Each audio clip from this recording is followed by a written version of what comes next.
喺清晨嘅寧靜中，喺夜晚嘅燈火下，每日與主同行，喺愛裏面與主相會。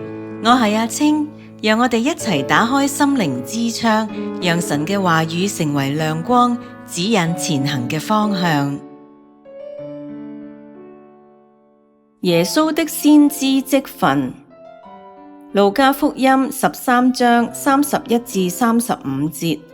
正當那時，有幾個法利賽人來對耶穌說：離開這裏去吧，因為希律想要殺你。耶穌說：你們去告訴那個狐狸說，今天、明天我趕鬼治病，第三天我的事就成全了。雖然這樣，今天、明天、後天我必須前行，因為先知在耶路撒冷之外喪命是不能的。耶路撒冷啊，耶路撒冷啊，你常殺害先知，又用石頭打死那奉差遣到你這裏來的人。我多次願意聚集你的兒女，好像母雞把小雞聚集在翅膀底下，只是你們不願意。看啊，你們的家成為荒場，留給你們。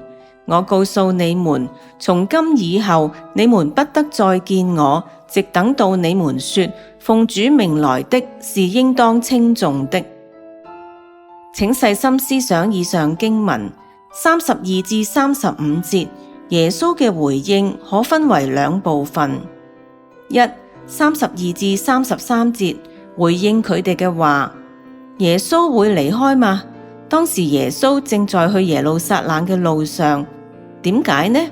耶穌強調今日、聽日、後日共3日，佢會喺呢3日做乜嘢呢？34至35節，主責備耶路撒冷。34節，佢哋嘅罪行，常殺害先知，阻止神招聚耶路撒冷嘅兒女。邊個差先知嘅呢？佢哋奉差做乜嘢呢？耶路撒冷代表乜嘢呢？點解佢唔願意主招聚佢嘅兒女呢？35節，審判。耶路撒冷成為荒場，呢個係乜嘢意思呢？不得再見主面，直到幾時呢？讓我哋一齊默想經文對我哋嘅意義啊！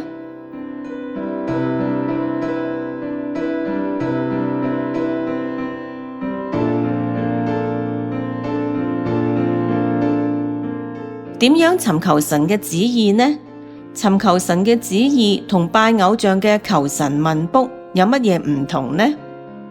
人拜偶像問佢哋可以做乜嘢，會希望得到偶像答允後，偶像保證你做嗰件事可以一帆風順、馬到功成。但我哋從耶穌同尼希米身上學習一個功課，就係行神嘅旨意唔一定會一帆風順，反而有仇敵會嚟破壞你嘅工作，會嚟動搖你。耶穌同尼希米點樣面對呢？佢哋唔會因為呢啲難阻而退縮，佢哋會心裏火熱，堅持到底。呢個係尋得神嘅旨意，並樂意行在其上嘅表現。行喺神嘅旨意中，就係與主同行，無論順逆，態度如一。睇主耶穌救贖大功嘅成就，尼希米重建城牆完工，我哋就知道神嘅計劃必定成就。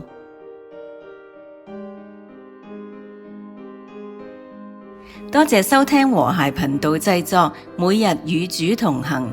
材料改編自國正網絡細味主物語，原作者楊海恒。好開心能夠同你分享上帝嘅話語，一齊研讀聖經，靈命成長。